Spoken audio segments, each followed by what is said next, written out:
Welcome back. I'm Uday Pratap Singh. You're joining us on News X. 7 members of a family from Dehradun allegedly entered into a suicide pact. The bodies of all the victims were found in a car parked in Sector 27 in Panchkula. According to the police, a heavy unpaid debt is believed to be the reason behind the tragic incident. The deceased have been identified as Praveen Mittal along with his parents, wife and their 3 children.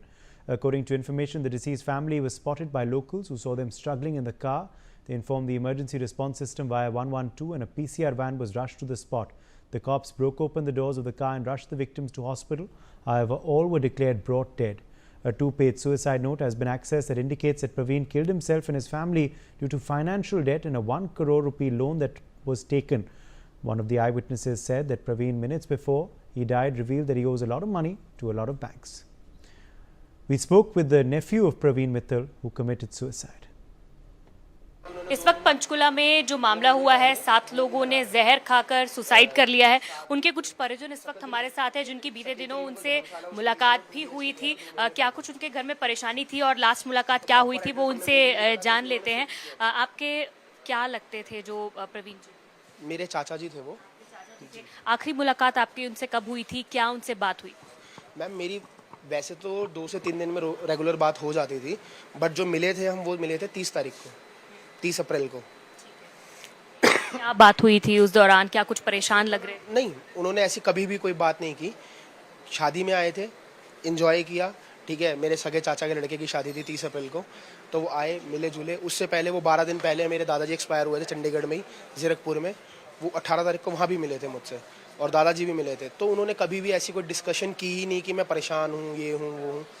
काफ़ी सारे आपके family के लोग बता रहे हैं कि वो बहुत टाइम तक फैमिली के टच पे नहीं थे, गैप था। वो क्या था, क्यों हुआ, कब लॉसेस हुए उनको? 2007-8 की बात है। उनका वो बिजनेसमैन थे, उनका फार्नेस लगा हुआ था। वो लोहा मेल्ट करके टीआरएन एंगल बनाते थे, तो उनके पास अच्छा खासा फ्लैट भी था, सब कुछ था। नियर अबाउट उनको 6 से 7 करोड़ का लॉसेस हुआ। वो सारा बैंक का था। 1 करोड़ जो था वो पर्सनल लोगों से था, बट बैंक ने अपनी पोजीशन ले ली, गाड़ी ले ली, सब कुछ सीज कर कर उन्होंने अपना टेक ओवर कर लिया था फंड्स का। कौन सी प्रॉपर्टी सीज की जो यहाँ पंचकुला में 2007 में उनके पास थी, और जब ये यहाँ से रेनोवे हुए 7-8 साल बाद ये दिल्ली आते हैं हमारे घर पे रैंडमली। हमारे इनको कोई कांटेक्ट नंबर नहीं था, कुछ नहीं था। 7-8 साल बाद ये आते हैं हमारे पास, तो हम देख के इनको बहुत खुश हुए कि इन्होंने कुछ ऐसा वैसा गलत स्टेप नहीं उठाया। तो इन्होंने सारी बात बताई कि ऐसे ऐसे लॉसेस हुए, ये हुआ, वो हुआ। बट अभी 1 साल पहले जब ये पंचकुला शिफ्ट हुए अपने सास ससुर के पास, तो इन्होंने सब बंदों को जिसको देने थे पैसे, इन्होंने सबने फिजिकली मिले और इन्होंने बोला कि मैं काम करना चाहता हूँ और मेरे पास फंड्स नहीं है, तो प्लीज़ मुझे काम करने दीजिए। तो किसी ने भी कौन कौन लोग थे जिनसे इन्होंने फंड्स लिए?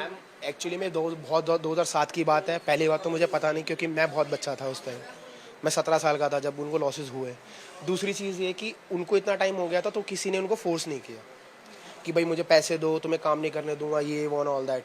ये लॉसेस जो बात चल रही है ये 2007-8 के थे। ठीक है, लॉसेस थे, बट ऐसा नहीं था कि बंदा इतना बड़ा स्टेप आज उठाए। अगर उठाना होता तो शायद वो 2007-8 में उठाता। जब वो आपके घर रैंडमली आ गए थे 13-14 में, तब आप लोगों ने पूछा नहीं कि वो 5 साल कहाँ थे, कहाँ गए? बातें उन्होंने बताई। बीच में वो कलकत्ता गए थे, देहरादून गए, चंडीगढ़ गए, जगह जगह उन्होंने शिफ्ट की। बट लास्ट वो फिर जाकर काम करने की कोशिश? जी, लास्ट उन्होंने फिर देहरादून शिफ्ट हुए 5 से 6 साल।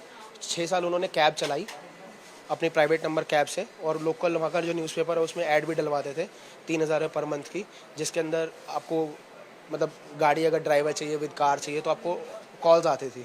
तो उन्होंने बेसिकली काम किया क्योंकि फंड्स ही चाहिए थे काम करने के लिए। तो उनको आपने बताया कि उनके पिताजी को बीमारी थी, ब्रेन की बीमारी थी, वो भी लास्ट ईयर ही हुई थी। तो उसका जैसे उनके पास पैसे नहीं थे तो किस तरह इलाज हुआ? क्या वो सबकी मदद?